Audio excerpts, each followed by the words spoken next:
Hey, what's up, everybody? It's Mark from Hinsdale Paranormal. I'm out here today in Hinsdale, New York, at the Hinsdale house.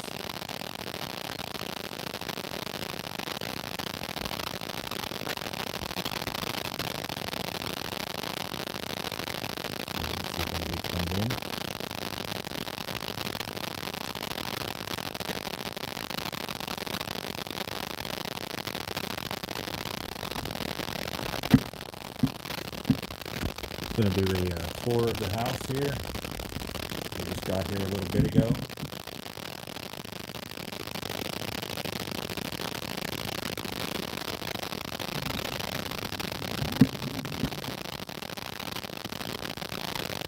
Bloody Mary, hello. I know you're used to Steven coming in and doing the live streams here.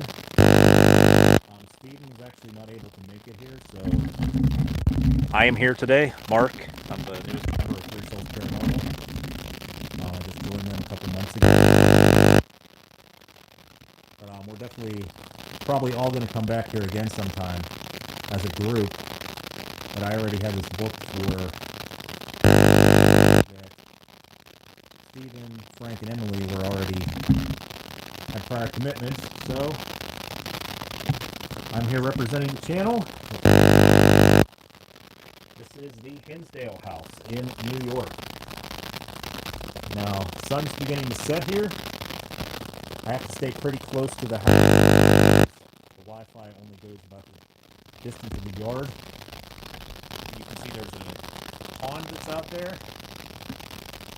But this entire area isn't your typical haunted house because everywhere you look here is haunted.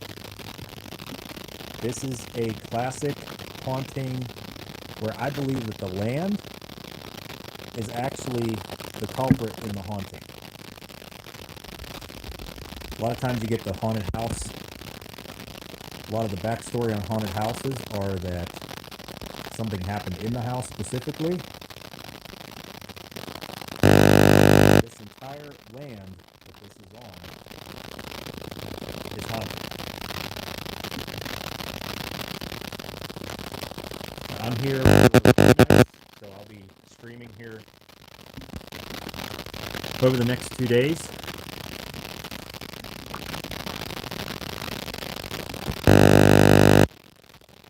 There's an area out back here.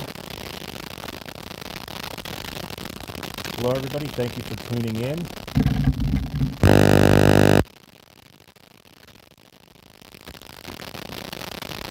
Now,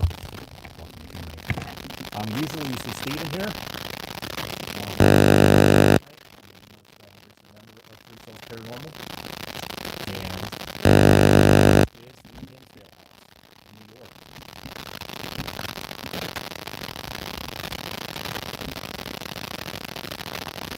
I have right now.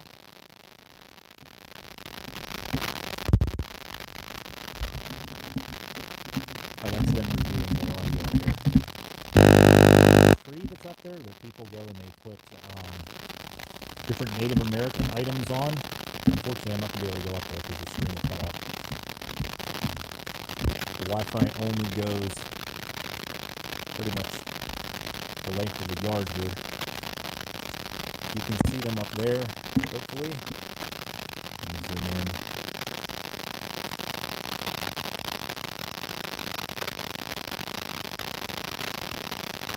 Hello, everybody. Sorry if I'm not acknowledging you right away. As you come in, really appreciate you joining me here on this Friday evening. We already have a fire going here. It's in the mid-60s right now here in rural western New York. It's kind of cool. It feels like fall out here. Wait for a few more people to get in here to go over the crazy history of the house.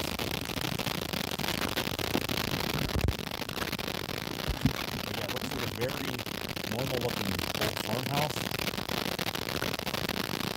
There's a lot of really, really weird stuff happening in this house though. particularly back in the 1970s when it was well documented.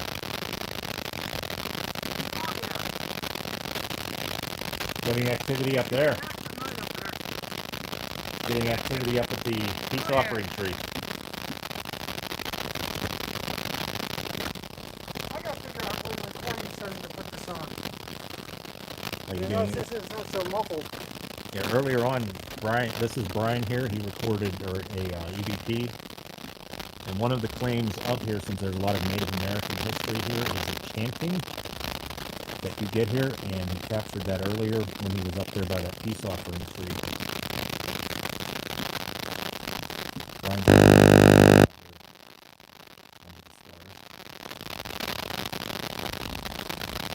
Another vantage point of the house.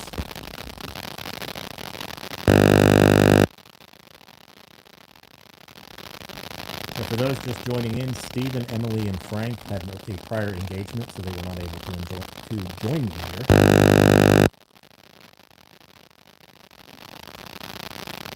But it's definitely a location we all plan on coming back to at some point. I've been here every time here.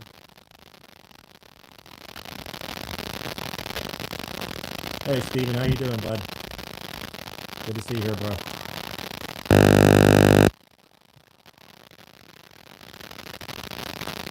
Yeah, the Wi-Fi signal, I made a phone call earlier and it started to cut out right here at these steps going up to the woods. Unfortunately, I'm not going to be able to go all the way up there. But it is a balmy about 65 degrees here. Something up the microphone. Okay.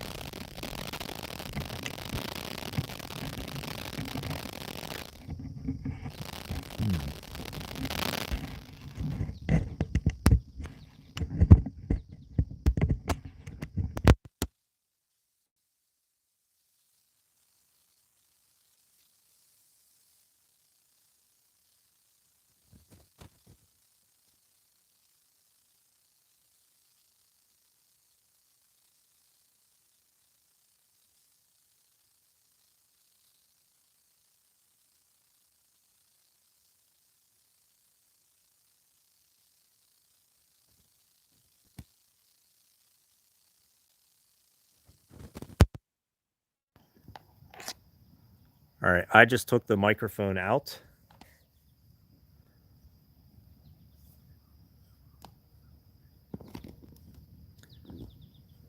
That's weird. Yeah, we've had a lot of weird stuff happen here already.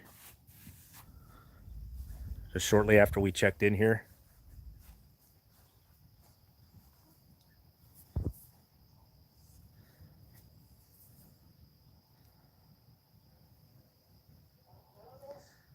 Okay, that's better now. I just unplugged the external mic. I'm just going to run it off the cell phone here.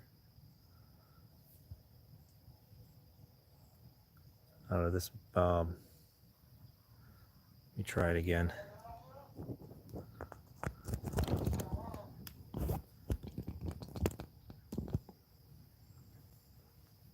Okay, I just replugged the microphone back in. I'm not sure if that'll make a difference. All right, we'll just go inside the house here.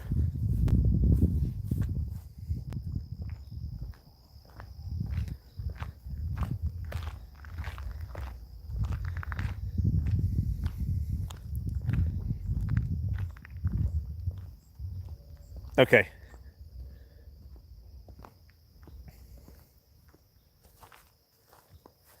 It looks like a very underwhelming, like old farmhouse from the outside, but in the night, this place really takes on a really creepy vibe to it.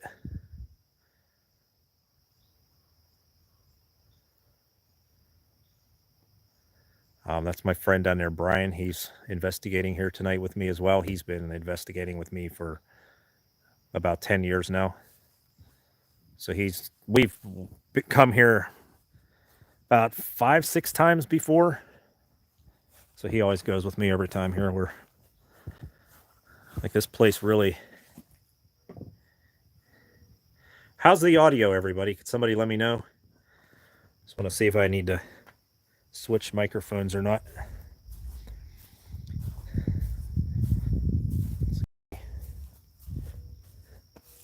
Good. Okay. Thanks, Bloody Mary. Appreciate it.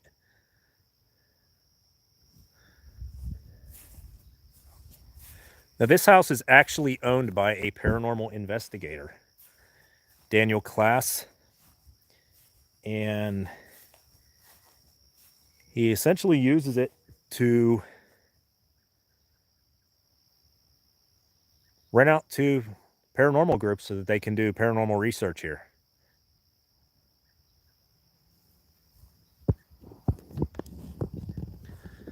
Let me just go the whole way around the house so everybody can see it. Good.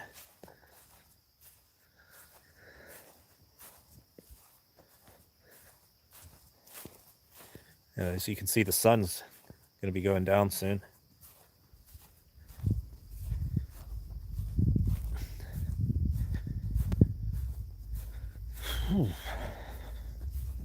It's chilly out here, isn't it?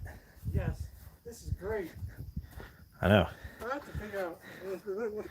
It's like a Right big off the jail bat. doors right here. Look at this.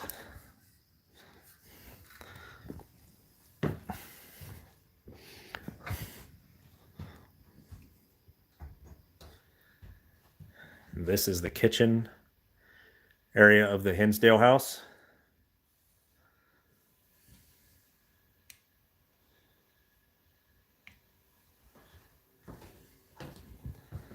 We already have all of our equipment set up here.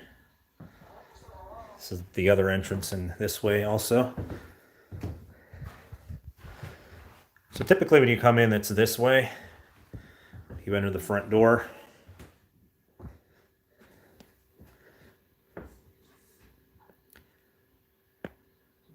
Definitely has that old farmhouse vibe to it. Here's the living room area. Now, before I begin some of the backstory on this place, this room right here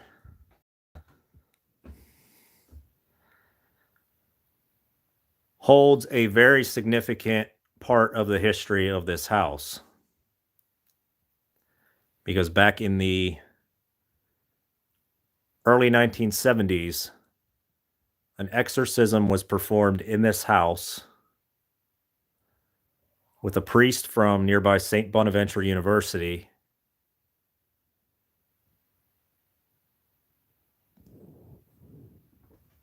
And yeah, this house is the real deal as far as paranormal goes. It's really only been open for about 5 years now for investigating, but it is really one of the most haunted houses really in the entire country. And I will definitely go on record as saying that I believe it is. The Dandy family lived here in the 1970s. Clara Dandy documented a lot of strange occurrences she had here with the children.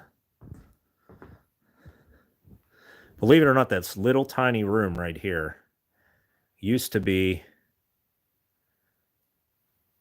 a bedroom. Come on down, Steph. I'm here 2 nights.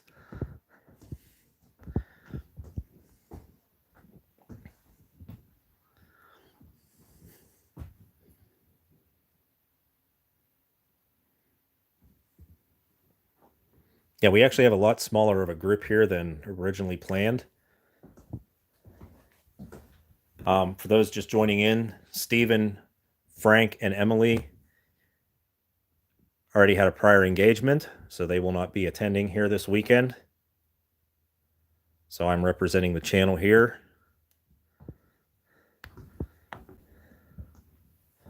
That's kind of cool. I left this here last June when I was here, and it's kind of become one of the decorations floating around the house. Oh yes, I am sleeping here in the house. Brian, he's a pretty hardcore paranormal investigator as well. You won't see him in front of too many cameras, but he's kind of shy in front of the camera. But he is actually sleeping out here tonight. It's supposed to be like 47 degrees out here tonight. It feels like fall outside here. It does not feel like summertime at all. But yes, this is the room where an exorcism took place in the 1970s. It's very well documented in the paranormal field. And there was a group that was here that actually filmed the exorcism. If that footage is ever found, that would basically be like the holy grail of exorcism paranormal footage. I mean, it's lost. They cannot find it anywhere.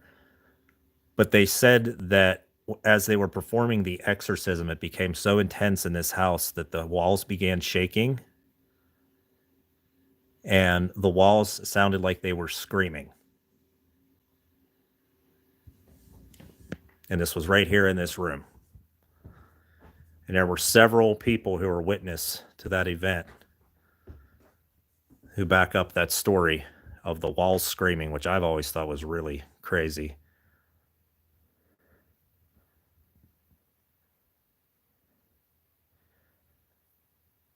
Yeah, I'm trying to think of a lot of the backstory of this house. There's so much to go over here. The family moved here from Buffalo, which is the closest large city. It's about 2 hours away from here. The family moved here from Buffalo, New York to escape the city life. They wanted to live in the country. The children were of the right age to, they wanted to be out in the countryside. So they moved here.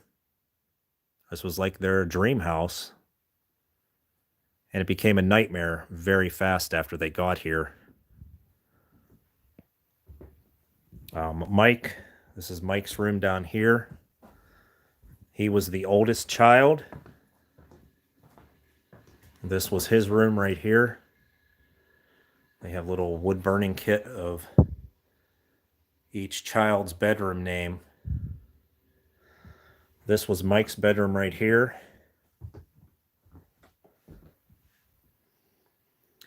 Now, the funny story about this Ouija board here was apparently this isn't the same Ouija board, but there was an instance where Mike was in this room. There was a stack of stuff that was on top of, I believe it was a Ouija board. And it flew off the bed and hit him. Keep in mind, there was a stack of stuff on it. The stack of stuff that was on here, like, blankets and stuff, was fine. It didn't move. It's just the board literally slid out from underneath of it and hit him on the bed. Murad, how you doing? Oh, you're blocking the camera. Oh, switch that there. Hello, Murad. You actually probably know me better as Haunted by Haunted. For Murad, I'm on his channel a lot. I'm Mark. I started that channel several years ago and have since joined Three Souls Paranormal. I will be the only member of the group who's actually here this weekend. And that's a cool shot there with the ghost in the background. But this house is one of the most haunted houses in the entire state of New York. I mean, Amityville gets a lot of the credit as the most haunted house in New York State. But I think this is a very close comparison.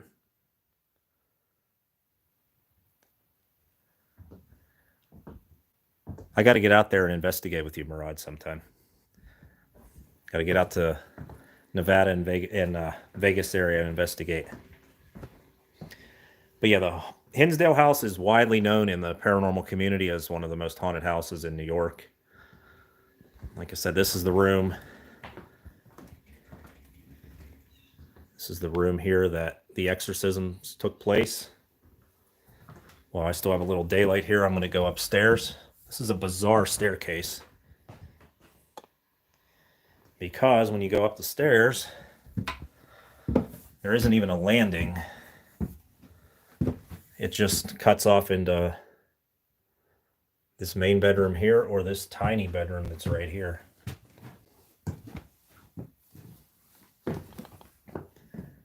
This is Laura's room. She was one of the children here as well.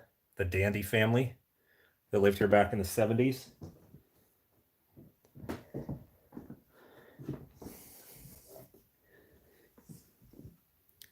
And this is the master bedroom where Clara and her husband. Yeah, Clara and her husband, this was their room. And this is the most haunted bedroom in this entire house. This is Mary's room. And believe it or not, this little tiny room, and yes, it is as small as it really looks here on camera. This room had a lot of crazy paranormal activity occur in it. Mary, the daughter, would wake up at night terrified, saying that she felt like that she would see people in here. She felt something moving the bed. She felt like there was somebody hovering over her. And it got so bad to the point where they actually closed this door off. That's weird. It doesn't even have a latch. Closed this door off. And the entire family just avoided this room completely. For about a year, they said, before they even would go in there again. Now, directly below this here is that little area by the living room that used to be a bedroom. I'm going to go back down to that. Let me take my keys off here. It's my keys jingling. This used to be a walled-in, see where the remnants of a sectioned off room was. This used to be Beth's bedroom. Beth was one of the children as well. So you figure while they had that room directly above us here, while they had that blocked off and the family just did not go into that room, the daughter in this room directly beneath it would hear stuff as if there was movement up above. And there was nobody in there, at least of the living world.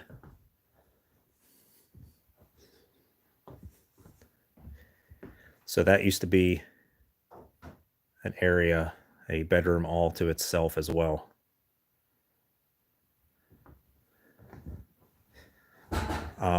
This is Mike's room here. He was the oldest child. He was the only boy of the Dandy family. Mike recently passed away a few years ago, unfortunately. But a lot of the children who,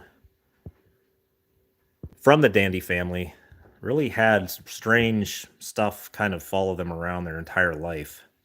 And I think even though they left this house, it's like the evil presence of the house actually never left them and kind of tormented them throughout their lives.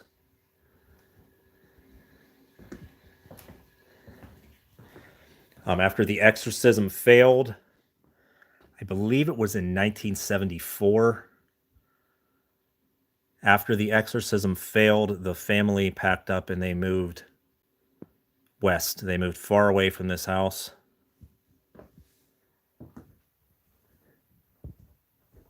And just about all of them never stepped foot in this house again. Like Dan Class, the owner of the house, said that I believe he since has had Clara Dandy back in the house, or she came to see the house from outside.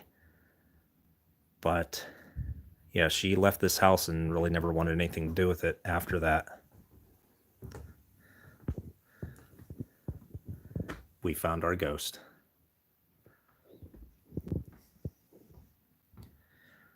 I mean, the house really isn't very big. I mean, as you can see, that's pretty much the house. They have a lot of cool old, like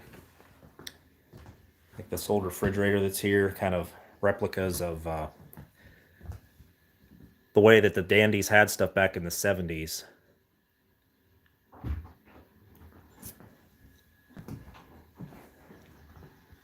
Yes, I agree, Mary. It does sound like that.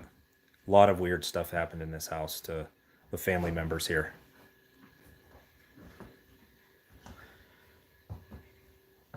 Is it like a museum now? No, it is actually Daniel Class, the owner, is a paranormal investigator, and he's been trying to tidy up the house, make repairs as needed. The bathroom is basically completely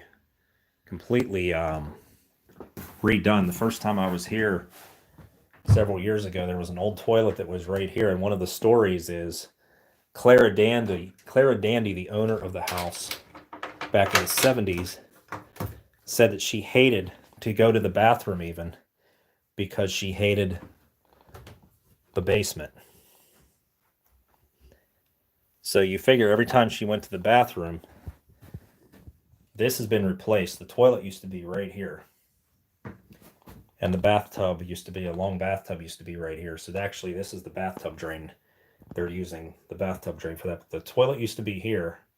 And Clara Dandy said she hated to go to the bathroom even here because she hated this basement. And it is a very creepy basement indeed.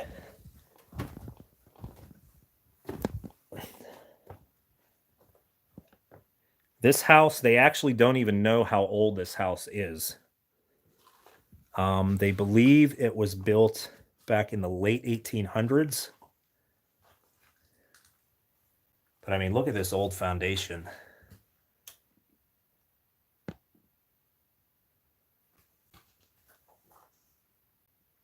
Oh yes, Nuckin is on her way. Nuckin was a late addition to the investigation here. Better late than never, though. And there's like this creepy crawl space underneath the house. That goes underneath the kitchen where I was just giving you the tour earlier. You can see like the plumbing coming down from the... No, that's not plumbing. I don't even know what that is. But yeah, there's all kind of... Looks like they tried to do some foam insulation here. This house gets really, really cold. I've been here in sometimes when it's been cold, and it gets really, really cold here. But yeah. So this is the creepy basement. Very small. Like I said, Clara Dandy, the owner of the house in the 70s, she used to not even like to come down here. She would dread having to come down here. I actually just noticed this here. There's that, looks like there's another way where there used to be an exit out to the house, out from the basement. Maybe a storm cellar or something like that. I mean, this is basically like a mixed with cement and dirt floor pretty much. I apologize to everybody who's joining in here. I feel like I'm being a bad host here, not acknowledging everybody. Thank you, everybody, for tuning in. Like I said, this is Mark coming to you. I'm the newest member of Three Souls Paranormal. I just joined them a couple months ago. Stephen, Emily, and Frank were unable to attend, but they'll definitely be at this. I guarantee they'll be at this house at some point. This place is awesome. So let's lock that back up. Creepy basement. That's pretty much the entire tour of the house. Thank you, Murad. Appreciate it. We all appreciate it. I feel like I just came from outside because the downstairs is so muddy. As weird as that sounds. No, I have two other investigators. They're outside right now. There's one there, Brian. He's kind of camera shy. He doesn't really go a lot. And then there's Eric way over there as well. Let me see here. They have these security. The fact that this house is still standing is actually amazing because this place gained notorious reputation for being haunted after the stories in the 70s became well known. They were documented in the newspapers and in media around the area. And different members of the family would actually, or friends of the family would come here to kind of stand watch to keep, trespassers from coming in. But in all honesty, it's amazing this house is even still here because, with all the people coming in because, oh, it's the spooky haunted house. Let's go. I mean, it's, people would come in and try to vandalize it and stuff. But Dan has taken a lot of measures to put security measures up, got a lot of cameras outside.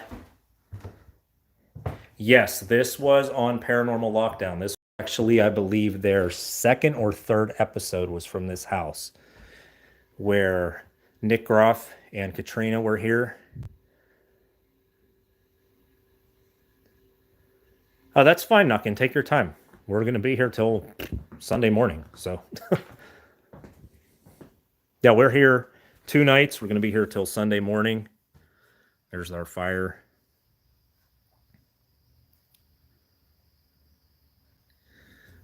Yeah, I'm going to go head back up there too.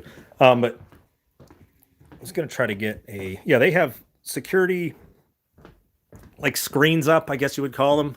So nobody like comes through and throws rocks in the windows. These windows actually have just placed. I was here last June.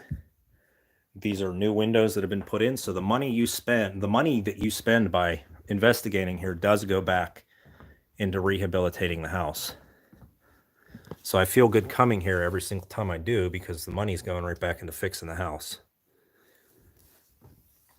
Daniel Klass actually investigated this house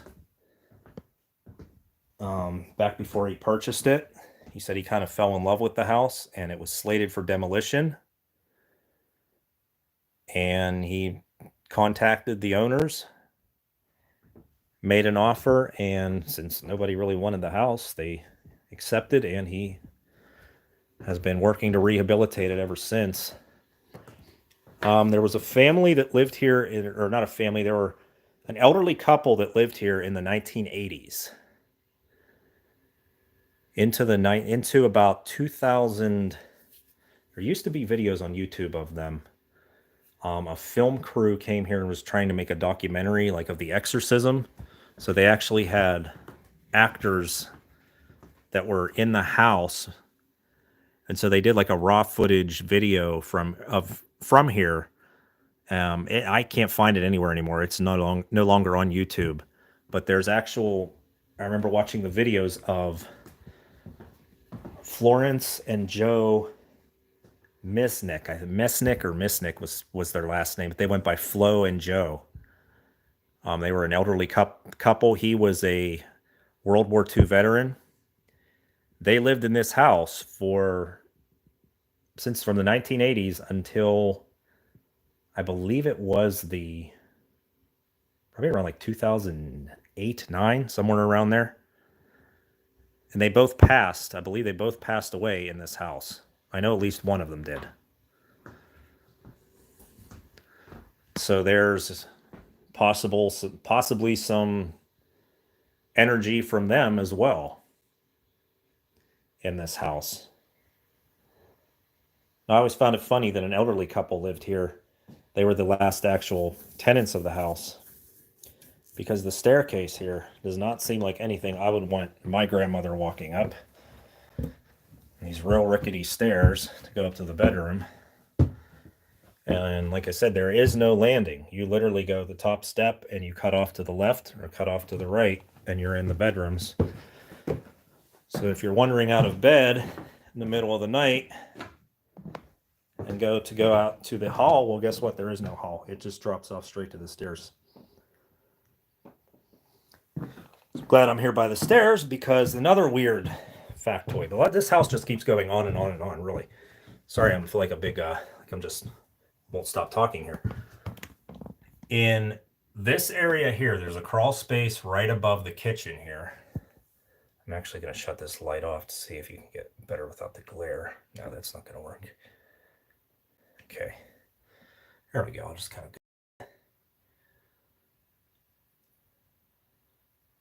Yeah, there's all kind of old remnants, like there's old roller skates in there and stuff, all kind of weird stuff. I don't know if that's back from the last elderly couple that lived here. But going back again to the 1970s, before the exorcism occurred, they had a psychic medium visit this house named Alex Tanis. And Alex Tanis came in the house without any clue as to what the claims of the house were. And he was drawn to this area up here. He said that he had a vision that there were bodies piled to the rafters at one point in this crawl space. Now, I don't know how much credence there is to that, but this is what, I mean, he was a very well-known psychic. And he visited this house a lot. He seemed drawn to this house a lot. The family would also hear movement in here. This wasn't glass. This was just like a wood panel here. The family would hear movement in here at night. One time, Laura, this is Laura's room right here. This tiny room. I'm not even going to be able to get in here to show you probably. This is how small it is. A bed, a little area to walk through. Oh, that's creepy. But anyway, Laura would, you figure that crawl space is right back here where Laura would be sleeping. And she said she heard so much noise coming from there. It sounded like somebody was back in this room, this crawl space. And they checked in the morning and there were bricks in a stack, stacked up unexplainably on the floor in here. And so I don't know, make of it, take it, make of it what you will. Spirits stacking bricks in the middle of the night, I have no idea. But there's a lot of weird stuff that happened in this house. And like I said, has been well documented. I'm actually going to start closing this because mosquitoes are starting to come in as night falls. I appreciate everybody who's still in here watching, and everybody for giving a thumbs up. How is the audio? Because I was having audio issues earlier.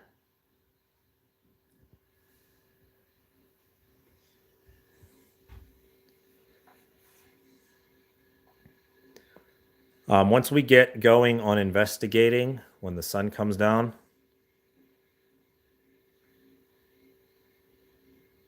once we get going on investigating, I'm probably just going to set this up. Audio's good. Thank you, Bloody Mary. I appreciate it a lot. This is the little like sunroom area they have here. Well, not really sunroom. Porch area they have. Enclosed porch. And the sun is setting here at Hinsdale House.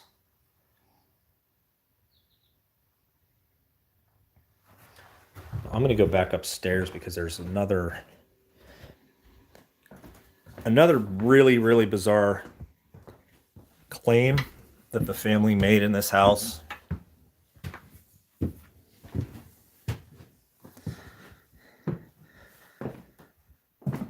Well, I would recommend coming here to any paranormal investigator. This place is the real deal. You just get a creepy vibe, and I've talked to Steven a lot about this place. He's never been here before, and I've told him that just the land, just standing outside when you pull up into the driveway here, just the land itself gives off a really strange vibe when you first pull in. Mary's room.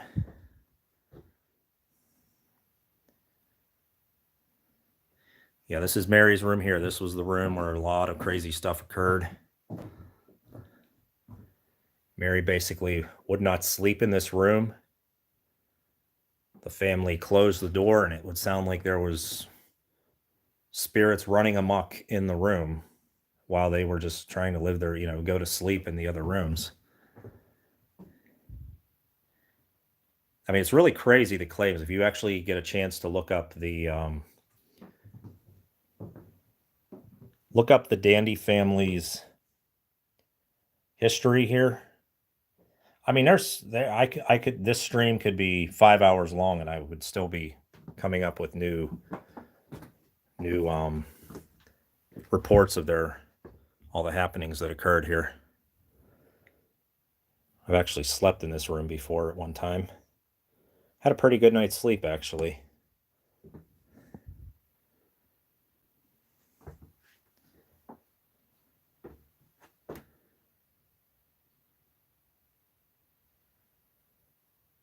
But I hope that the scope comes through just how small these rooms are.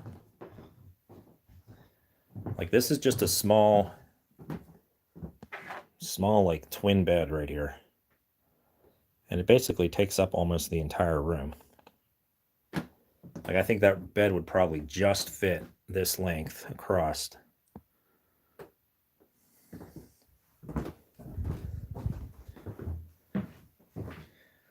Trying to see if I could get a vantage point of the pond from here. I know if I try to walk to the pond, the signal will cut out.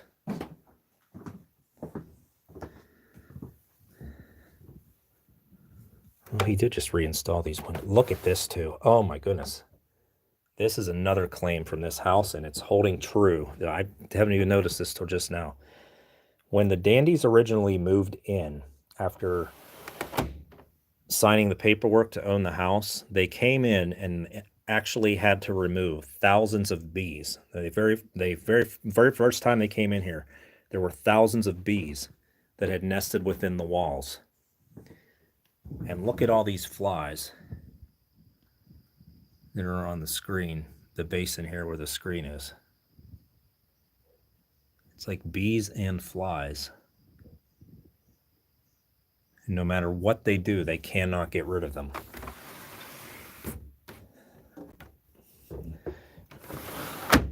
These are actually new windows. They replaced all the windows here recently.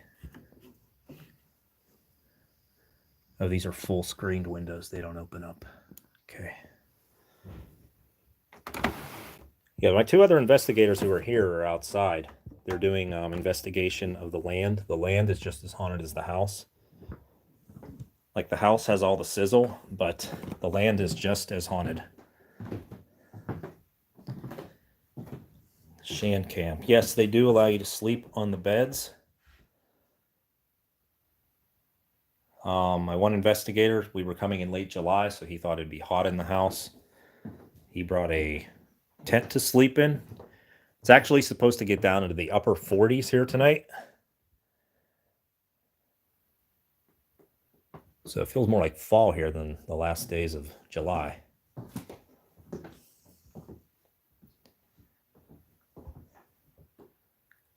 But going back to the stories there are more stories of the pond over there. Oh, I gotta show you this first. This is just a weird, creepy closet. I'm probably gonna do some alone time in here, do a EVP session or two in here. As you can see, there's a chair there where investigators come and just sit back in here. Oh, let's see, what's it say on the mirror? Somebody wrote, "Hi Mary, can you... Hi Carrie, can you..." I can't tell what it says.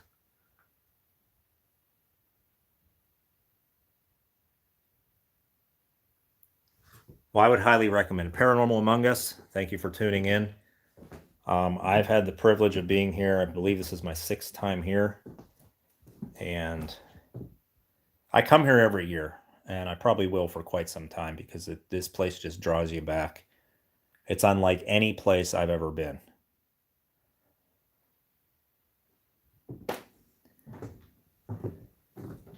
And like I said, Daniel Class is the owner of the house. He basically saved this house from being demolished when he purchased it about, I believe it was 7 or 8 years ago. Otherwise, this entire house wouldn't even be here anymore. So thank you to Dan for saving one of these hidden gems in the paranormal community for everybody to come and investigate. That's pretty much the entire point of this house being here now, is it's rented out to paranormal investigators. And that's pretty much the sole purpose of this house now, is for paranormal research. So another view of the kitchen.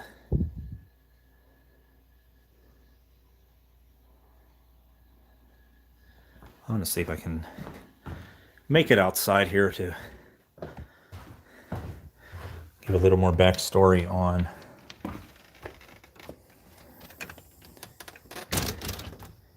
me go out here.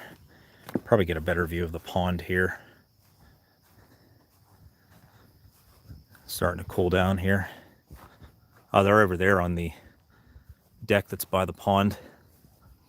Now, I'm not going to be able to go right up to the pond because the Wi-Fi only goes a few, I'd say maybe about 10 feet past the yard here, or past the house here. But there's a pond out there, and that pond actually is the site of one of the first paranormal claims of the family. Now, this is going to sound way out there. When I first read this in Clara Dandy's book, it sounded way out there, but it's one of the claims of the house, and I see no reason why they would actually make this up. But the kids were out here one day playing in the yard here. Closest airport to Hinsdale house, this is really in the middle of nowhere. I would say probably Buffalo, New York is the closest city. The Dandy family, the husband actually worked in Buffalo, so he would drive. It was like a 2-hour drive to and from work back in the 70s. The pond that is over there, the family reports that one of the weirdest claims they had was, this was the first summer they were here, they noticed, just abruptly noticed, just like through the weeds over there, a lady in white who was dancing in circles going around the perimeter of the pond.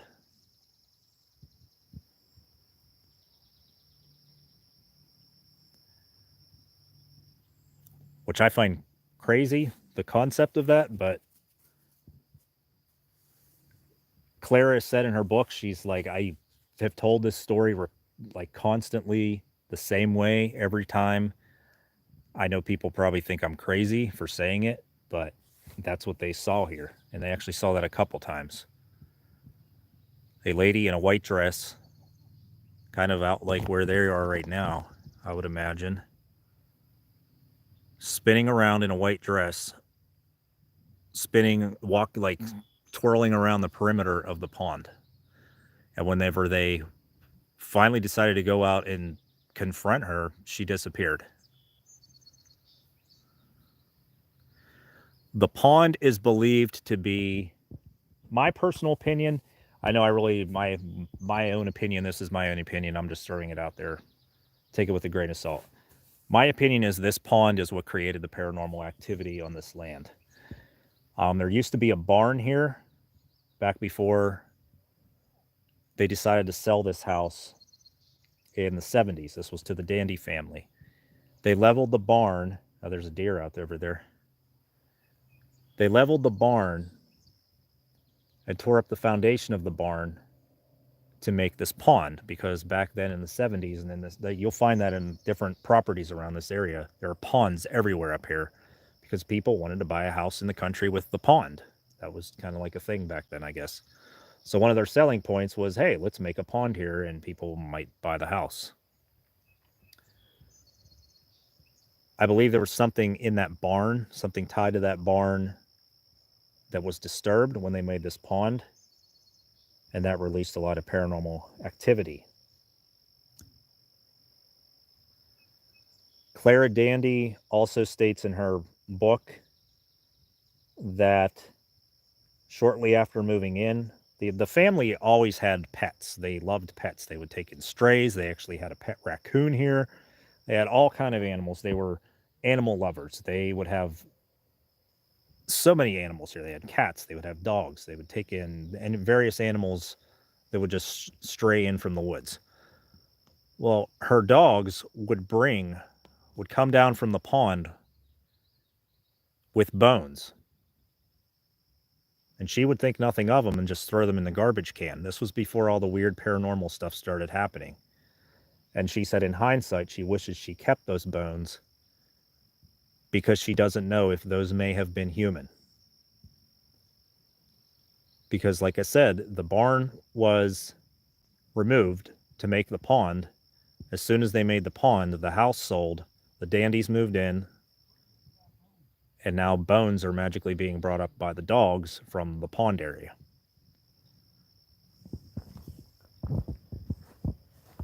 So it's believed that this pond, the creation of this pond, unlocked something or disturbed something that was tied into the barn. That's my personal belief. I remember I was on a stream one time with Daniel, the owner, and told him my theories, and he said, I agree. I think that's probably something tied to the house, tied to the barn as well, because the barn used to be right here.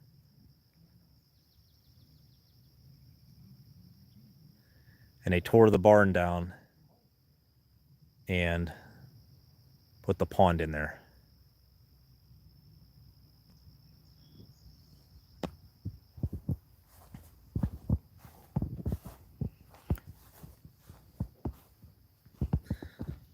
Yeah, looks like we still have our fire going here. We're gonna need that tonight.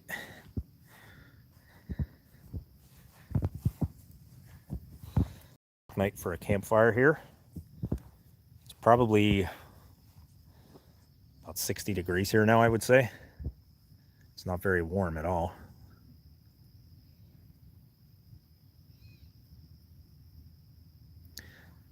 But there is an appeal to this house, because if you look at it from the outside,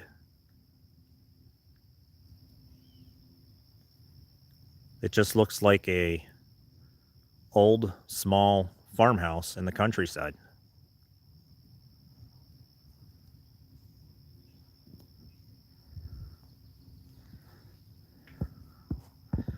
This is a new shed that they've actually been building with some of the money that they have coming in from investigations.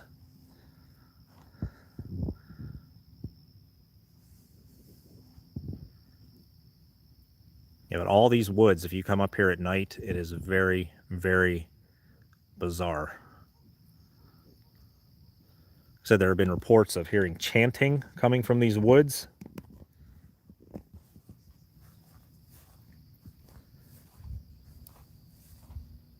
Various types of chanting too. Some people have described it as like a Native American chanting. Others have described, the dandies actually described it. Mike, the oldest of the children, described hearing that shortly after they moved in here. He heard like a Gregorian chanting that was up in the woods. And he followed it and kept following it. And then he said it kept getting louder and louder and louder. And when it looked like he was right at the spot where it was, it's just stopped. And that was up there in the woods there. But yes, these whole... Sorry about that, everyone. Okay, I'm back. I went right into the core of the house where the Wi-Fi signal was really strong, and it still would not reconnect for anything. My nephew who's with me here, Eric, he took out his phone and it showed that he had full signal, and yet over here I had none.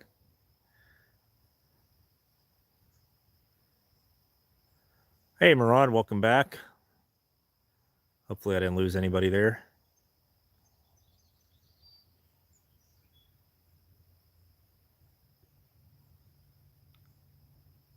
Hello, Jackie, is it? I don't want to mispronounce your name. That's one thing I do not want to do. So, yeah, the evening sun's starting to set here in Western New York.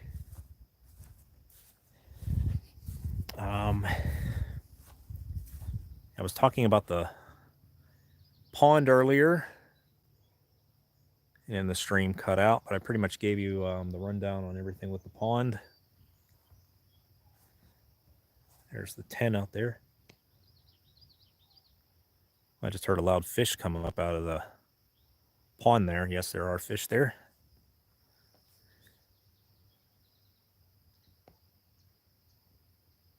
And the house is starting to feel a little creepy in there. One thing that I like to do every once in a while when I go on a paranormal investigation is every once in a while, Brian and Eric, who are with me, Brian's my friend who's been ghost hunting with me for 10 years now. Eric is my nephew. He's been doing it about the same. What I like to do every once in a while is actually leave the house to kind of let the energy recharge.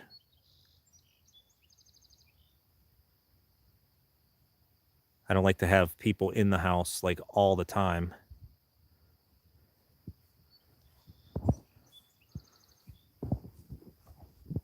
Even if it's just for a couple minutes.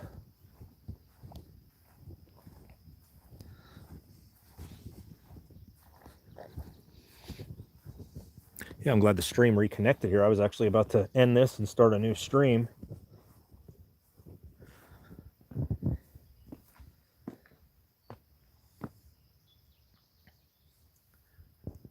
Wondering if is the audio still good? I was having issues with the microphone earlier.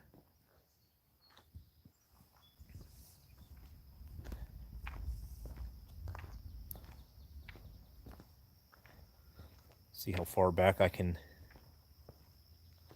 There we go. Get a little bit better vantage point of the house.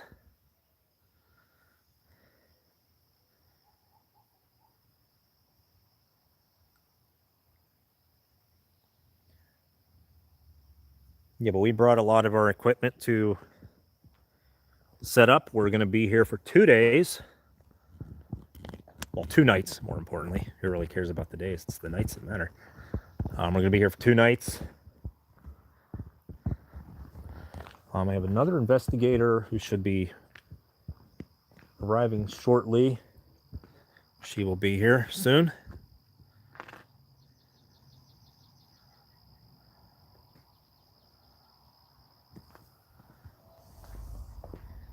At some point tonight, I'm probably going to go back on and go live from here and kind of just set up like a static camera setup where I set this down while we investigate. Probably do that both nights, actually.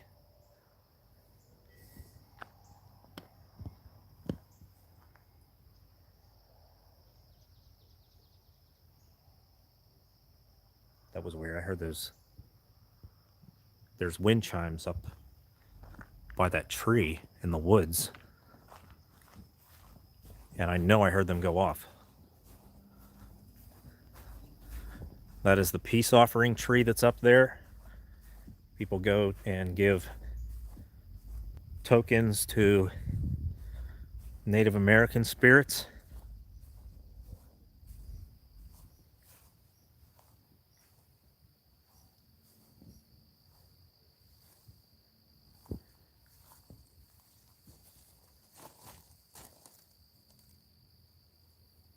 I'm going to have to zoom in because my signal's going to cut out if I go up those steps.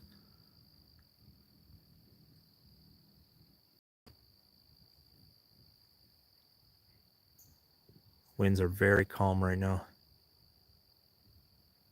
Somebody up by the tree. Okay. Debunked. I knew they had to be out here somewhere. That would explain why I was hearing the wind chimes.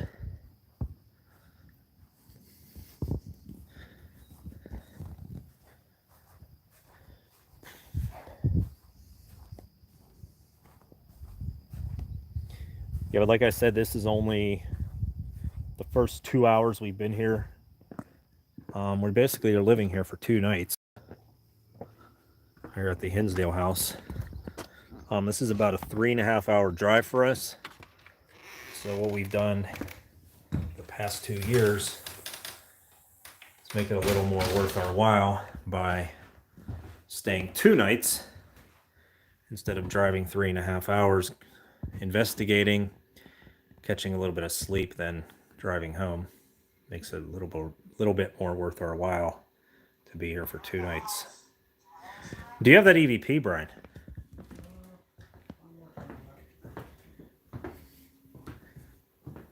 Brian earlier said that he captured an EVP. Just act like the camera's not here.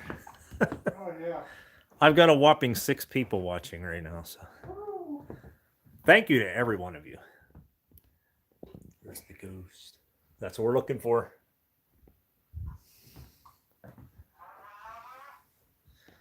Brian's actually reviewing some audio. He said he captured an EVP earlier. It's pretty good. Let's see if he can replay that.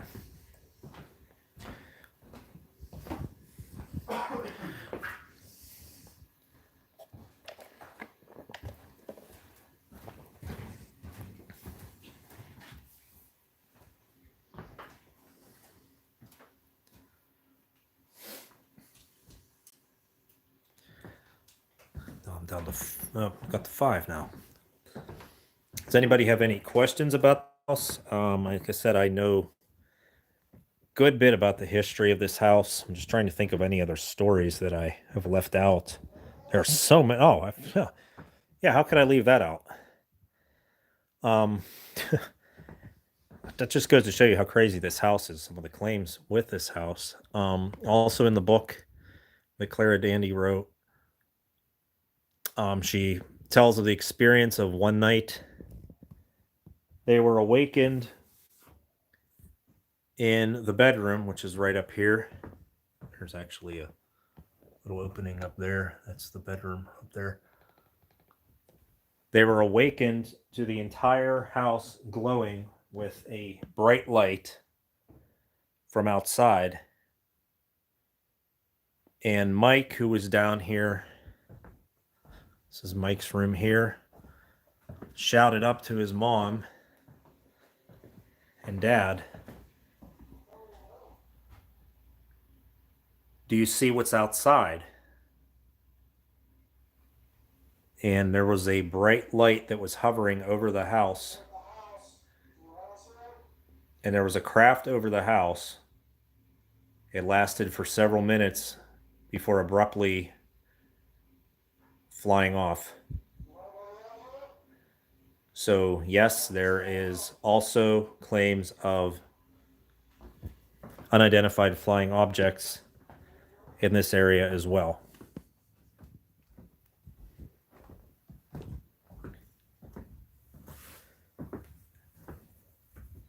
And they say that happened again. I believe they said at least two times that they were aware of that it happened. And she said in the book as well that they checked the papers the next day, because you got to figure back in the 70s there was no internet, so it was just all, that's how they got the snail mail information, was by the newspapers. And she said there were various reports of a craft being spotted flying in this area that night. But it seemed to be directly over this house. There's Daniel there, the owner.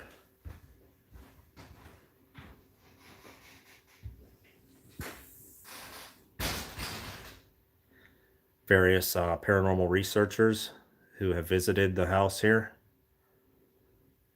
They have signed the walls.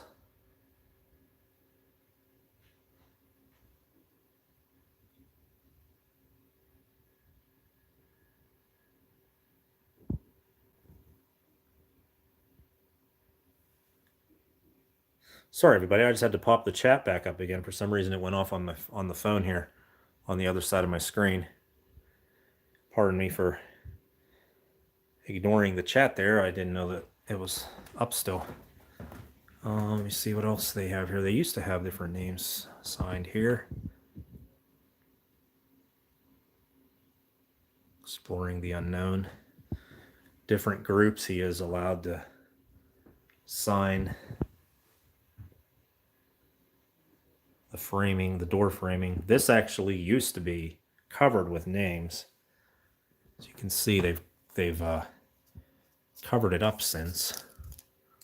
I know Nick Groff's signature, I believe, used to be up here. Because he and Katrina filmed an episode of Paranormal Lockdown here. That was one of their first episodes that they did here. There's this wall of all the paranormal groups who have been here. All their business cards they've left.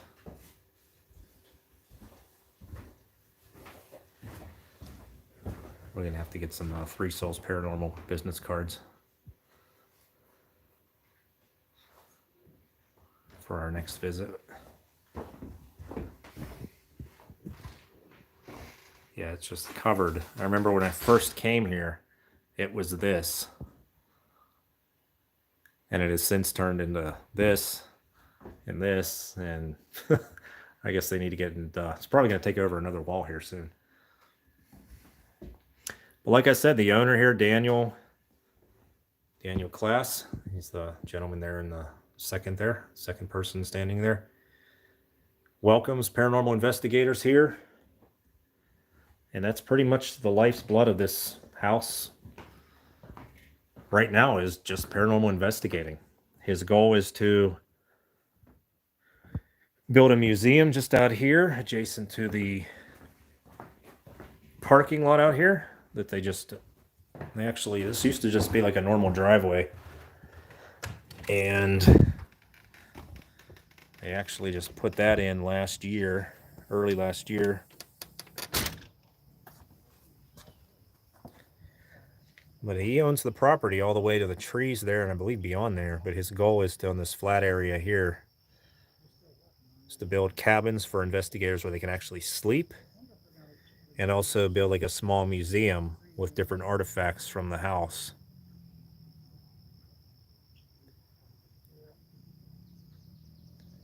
But he definitely has the land. It's just kind of a long-term project that he's trying to work on here.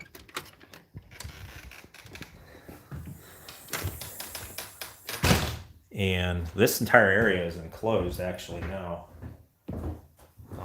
This is just recently, within the past year, because I was here in June of last year and this wasn't even done. This was just open air right here. This was all open air. This basically was a porch that they have since closed in, which makes sense because it also adds for an extra security measure as well, with the door and the window. So it's an enclosed porch now, whereas it used to just be open air.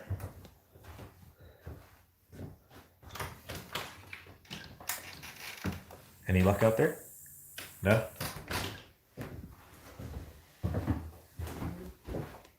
Got all our equipment here. Equipment there. Equipment there. Oh, we're going to have two of these tonight. I forgot Brian got one of these. So we're actually going to have two of those tonight, because I have mine in here as well. There's my mess of equipment. All my tripods. Dowsing rods.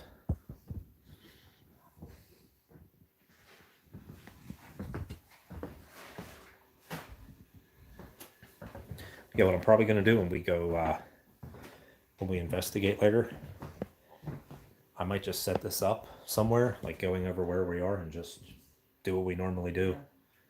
Just let it roll. Yep. Let it roll. And like I said, we're going to be here 2 nights, so please make sure your notifications are on, because I'm planning to do a lot of investigating here over the next 2 nights. The Service seems to be pretty good here in the core of the house. That actually is by design too. We are way out in the sticks here in rural Western New York. And Dan specifically said the one time when he checked us in a couple years ago, specifically told us that he told them that he wants the best internet you can get out here so that groups can have means of going live. And so he went out of his way to make sure that they have decent Wi-Fi signal out here at the Hinsdale house. Let me turn this around here. I forgot to show this. They have a little creepy doll section here as well.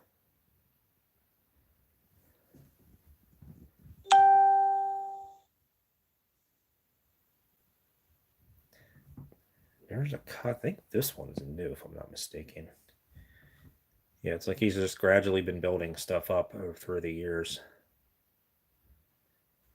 I saw somebody ask, do we have air conditioning? It is actually supposed to be 47 degrees here tonight. When we arrived, it was 66 degrees or 67 degrees. So it feels more like autumn here than it does summer.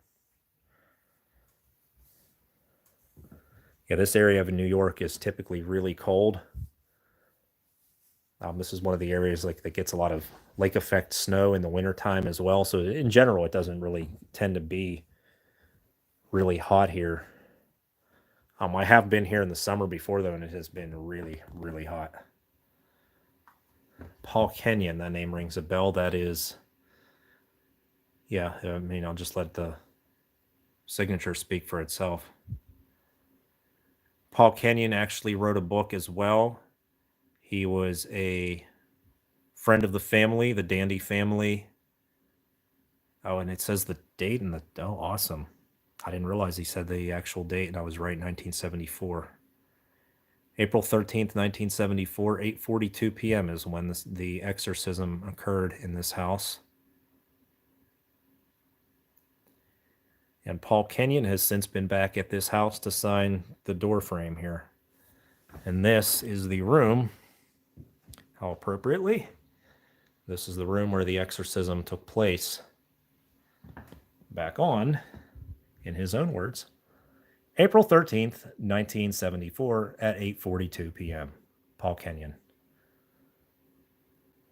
He's a verified friend of the family who witnessed the exorcism that took place in this room in 1974. That's really cool. I didn't realize that he had been back here to the house and signed the walls. That must have been something else, returning to the house after experiencing the exorcism here nearly 50 years ago. Bad stuff always goes down in April. The Titanic sank in April, if I'm not mistaken. Lincoln was shot, if I'm not mistaken.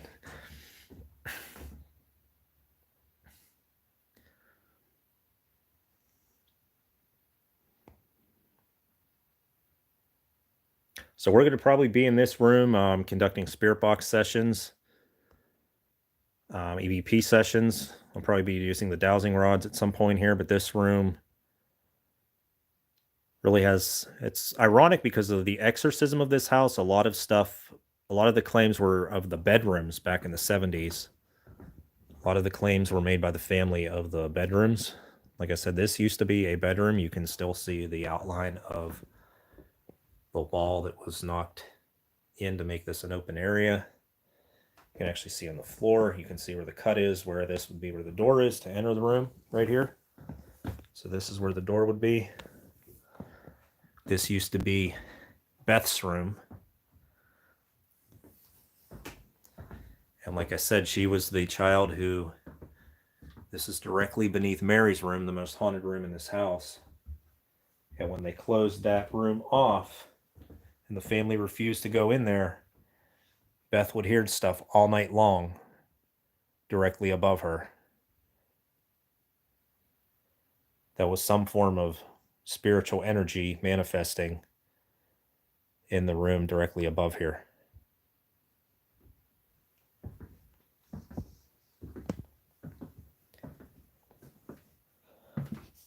I'm actually now scouting out areas to put my cameras. I may put one here. They also have somebody's still living here. No, nobody lives here. This is owned by a paranormal researcher who investigated this house back in, I believe it was 2012 or 13. Daniel felt a special connection to the house. So he looked into purchasing the house, was able to purchase it and save it from demolition. And now he has opened it up, and the sole purpose of this house being here is for paranormal research. He just has it decorated a lot to kind of match the 70s decor of the Dandy family that was here and experienced all the crazy activity back in the 70s. Yeah, I agree. The dolls are creepy. I'll go back and get another shot of them.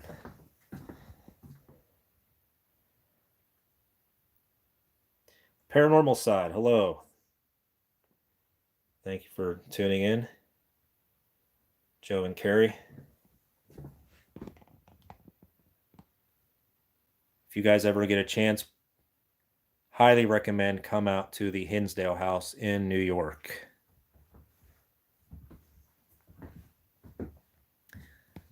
And it's actually like the perfect size house for a smaller group if just the two of you were to come out. It's like the perfect size house for a small group to investigate. I would not recommend a large group coming here. Large groups do come here. But this house is very, very small. We have a group of 4 whenever our final investigator arrives. We will only have 4 people here. For those just tuning in,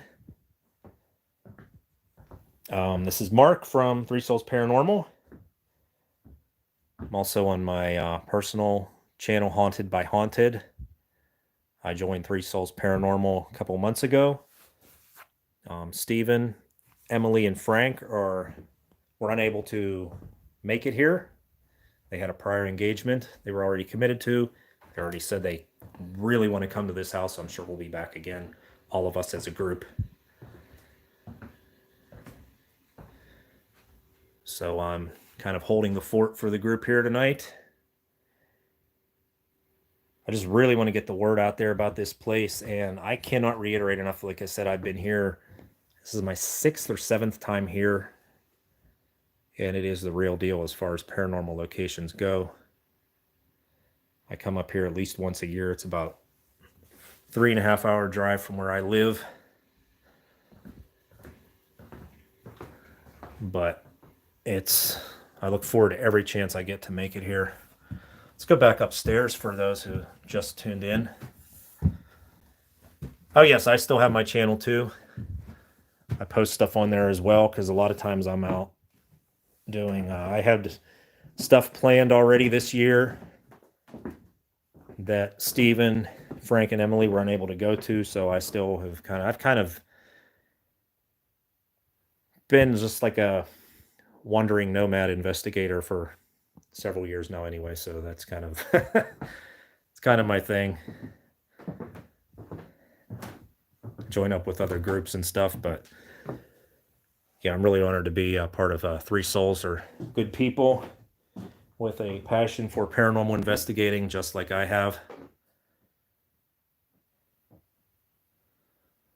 All real, 100% authentic. That's what it's all about. I really don't understand why people would even do this if you're going to fake stuff. So I've really never understood that at all.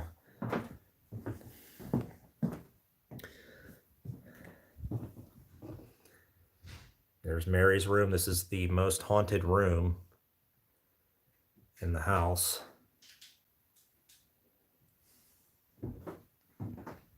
This little tiny bedroom that looks so inconspicuous. Yeah, Jeff, that is a creepy room, and you are correct. That is the most haunted room in the house. And I believe Yeah, I believe that's the last investigator arriving. All right, would you guys like me to set this up here in the room? I could set this up here. I'm actually on a tripod here, holding kind of a vlogging tripod here. I could set this up in the room for a few minutes, just doing a static view of the room here. Let's see if I can get this. There we go. That's a perfect vantage point there.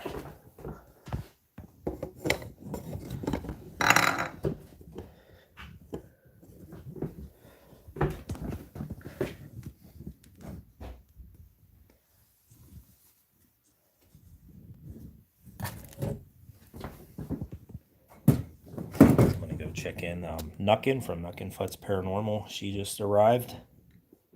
She's an awesome channel as well. Yes. All right, so we're gonna set this up in Mary's room for a few minutes.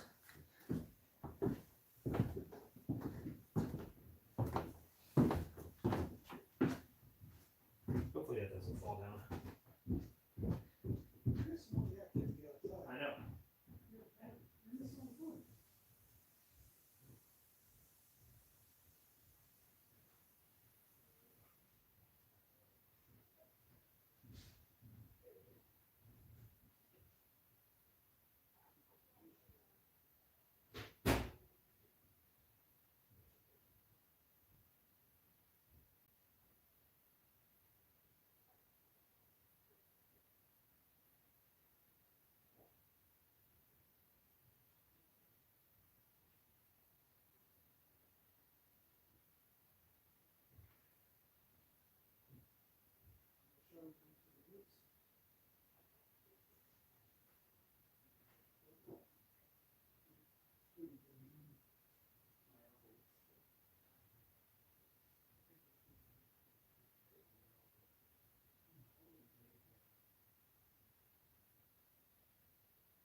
cute. I like that. It has its appeal to everybody. Actually, I like it. I like these chairs. Oh, these chairs are pretty. Nothing's drawing me yet. Did you get drawn? If you just want the whole general, this house in a nutshell. Just take a look at this. What's that draw? Oh my God. PJ kids. And that here going the exit from the house, I just have the last year.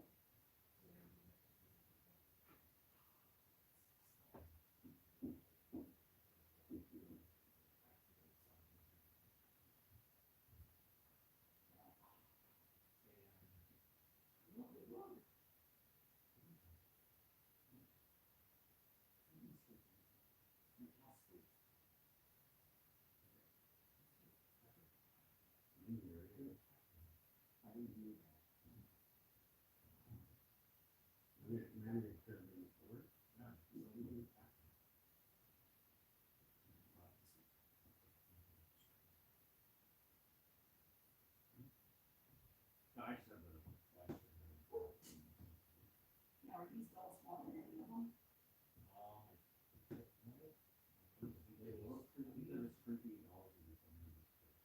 Mom has that one right there. The one here.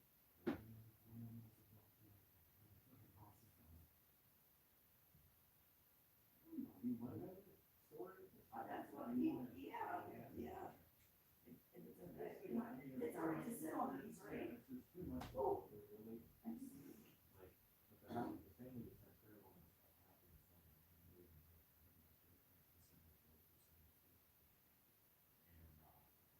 I remember they said they couldn't take it anymore, they moved out.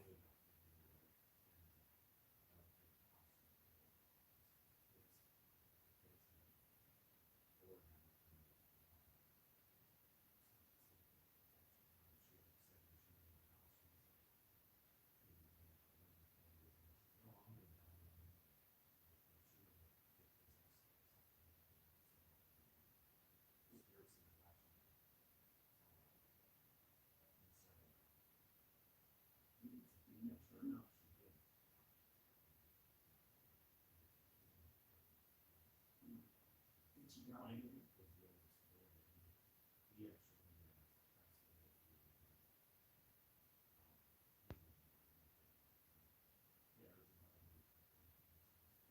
The pond out here, back before they built, this house is old, this is like.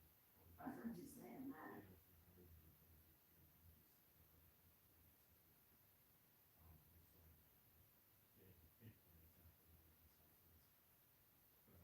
So there's no records or anything like? No, there's not really a lot of people. No. No, I mean, some of the stuff's been brought back in furniture, I mean, Dave's trying to get stuff that's like from seventies time frame. Out here where the pond is, I never really see it. Pond wasn't there, there used to be a pond here. But, before the Dailies bought the house, this is kind of, so a lot of the areas around, like that road, that road that goes up there, one of these houses had ponds, because back then. That's how you Yeah. get one. And they would just go, no, we're selling half their houses. The pond, rather than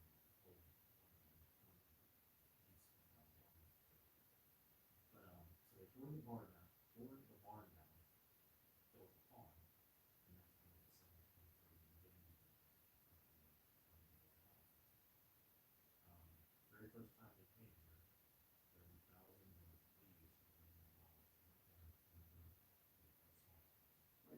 Like the Indians and all.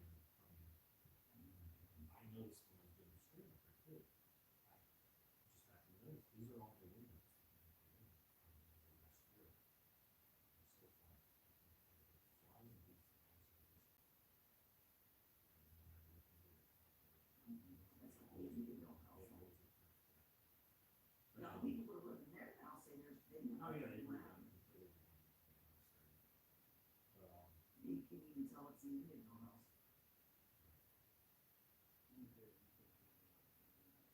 Yeah, but you missed it in your, I'm sorry, in your live stream. Right as I was gonna say something, I don't know if it went through, cause we went in a dead spot.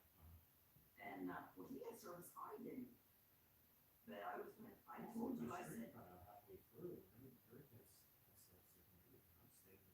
I bet you I won't be able to get live here. That, yeah. You should be able to. But anyway. On the Wi-Fi, it's I, was telling you, you were looking down in the basement, I don't know if my comment went through.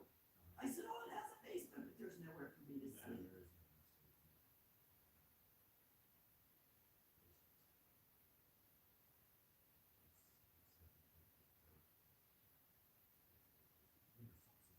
Well, people were asking me, you gonna sleep in that basement too? I said, well, there's somewhere to sleep. Oh, I'm sorry. No, you're fine. The pond, I'll try to, there's so much to this house, it's hard to summarize. After the pond, when we first moved in, before we pretty much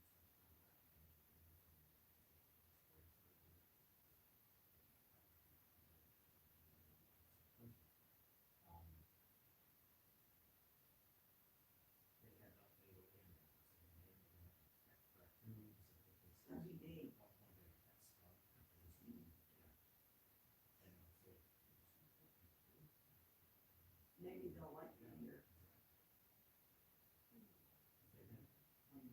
Yeah. She was the dogs, they bring their friends.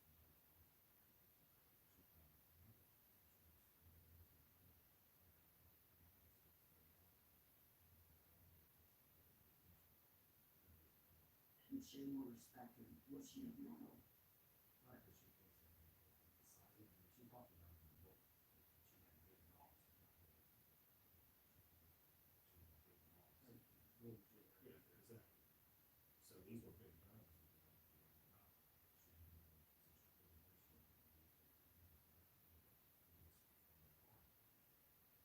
Also, the barn, the family was outside and used to swim. At one point, this is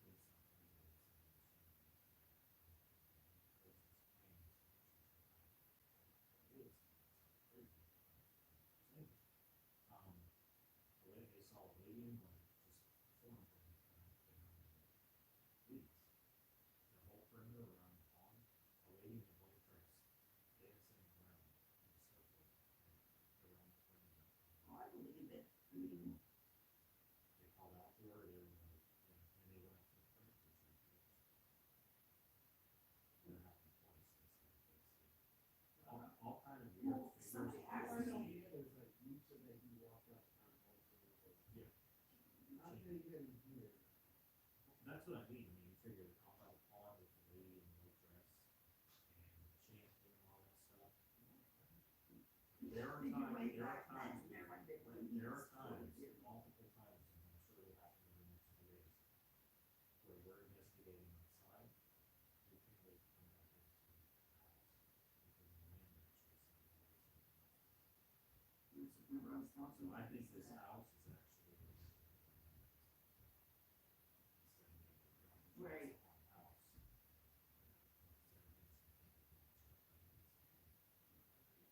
And there's really no, there's nobody knows for certain how this will be careful in November, especially with sunlight, but that's something pushing off the river. ghosts. Yeah, does my insurance cover ghosts? Accidents? Oh, that's. What time are you going on Sunday? Maybe they'll leave early because this is a good drive back. Yeah, she doesn't have to.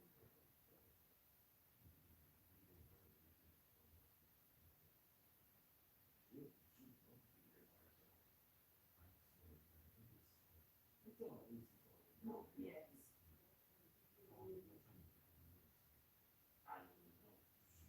That's what I said. I couldn't remember what time we had.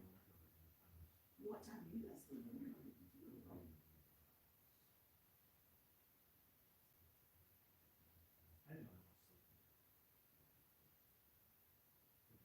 I like it.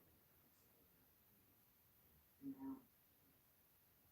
There's a few houses we saw on the way up there.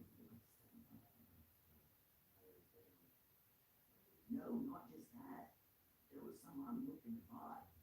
Like, I tell you what, this whole way out here. Oh, it is. It's Country, miniature. It's oh a beautiful. God. So you wanna walk around your ring? Well, we know if I stopped in, I can start setting up and. Well, this is the market. Yeah, if you bring my stuff in, I can start looking for, I don't want to set. I wanna see if me and Mark catches anything. Where's the, I mean, anywhere's a hot spot. Everywhere pretty much. Okay. But Well, they also myself, have, this is another thing too, I just told you about the string upstairs. Well, this is getting creepy. You can't, but I think they go to place, you get the stairs. Yeah. The lake, where they meet. Yes, it's good.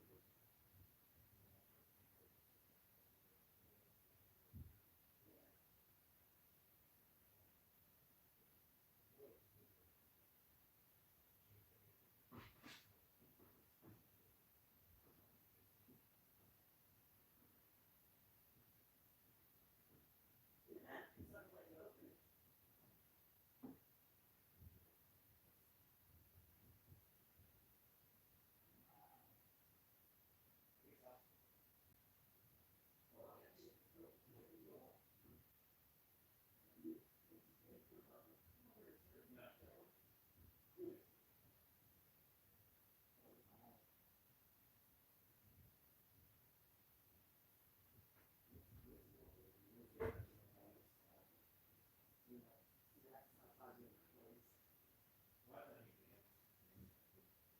How many times have you been here? What, 6, 7? 7.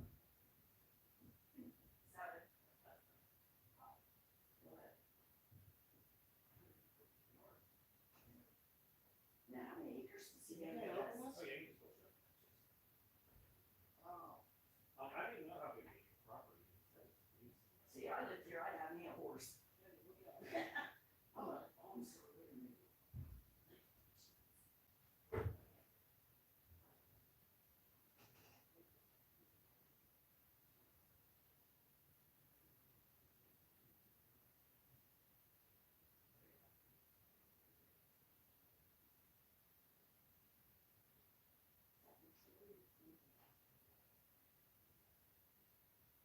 It's all set up. I'm not sure where it is.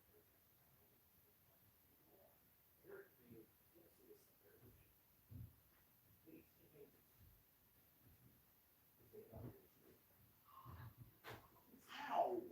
You already, did Eric already take one of them? Yeah, you missed that one. Oh, okay. Did he? Did you get anything? You're up there. He's got. Is that whenever I heard the chimes go off? Oh. You're up there. Yeah. Yeah, I mean, treatment, you made that thing, these are shaking. I brought a wind chime too. I was like, Yeah, there's chimes up there. it's starting to get dirty. So that's fine. I'll fill you in. So apparently the force is on the This Pull is in going this. like this in a tree. What do you think of you? How much you want to say we want? How much you want to say? I do make dream catchers, but. I'm gonna go get the, I don't wanna have everybody in the dark here too long. Oh no, my battery went, or my light died on here. Apologies everybody, the light died.